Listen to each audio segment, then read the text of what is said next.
বুদ্ধ পূর্ণিমা বা বুদ্ধ জয়ন্তী তিথি হল হিন্দু ও বৌদ্ধদের কাছে খুবই মাহাত্ম্যপূর্ণ, কারণ এই দিন বুদ্ধদেবের ৩টি স্মৃতির কারণে বৌদ্ধরা বিশেষভাবে দিনটি পালন করে।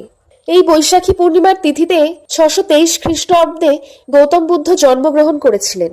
বৈশাখী পূর্ণিমার তিথিতে গৌতম বুদ্ধ সিদ্ধি লাভ করেছিলেন এবং এর পাশাপাশি ৫৪৩ খ্রিস্টপূর্বাব্দের এই একই বৈশাখী পূর্ণিমা তিথিতে গৌতম বুদ্ধ মহানির্বাণ লাভ করেছিলেন। এই ৩টি স্মৃতি বিজড়িত হওয়ার কারণে বৌদ্ধ ধর্মীরা এই দিনটাকে শ্রদ্ধার সাথে পবিত্রভাবে পালন করে থাকে।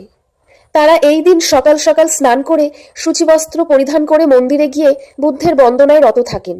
প্রতিটি মন্দিরে বহু প্রদীপ প্রজ্বলিত করেন, ফুলের মালা দিয়ে মন্দির গৃহ সাজিয়ে বুদ্ধের আরাধনায় মগ্ন থাকেন। বৌদ্ধ ভক্তগণ পবিত্রভাবে বুদ্ধ জয়ন্তী পালন করে থাকে এবং হিন্দুরা মনে করেন ভগবান বিষ্ণুর নবম অবতার হলেন বুদ্ধদেব। তাই হিন্দুরা সকল শুভ কাজ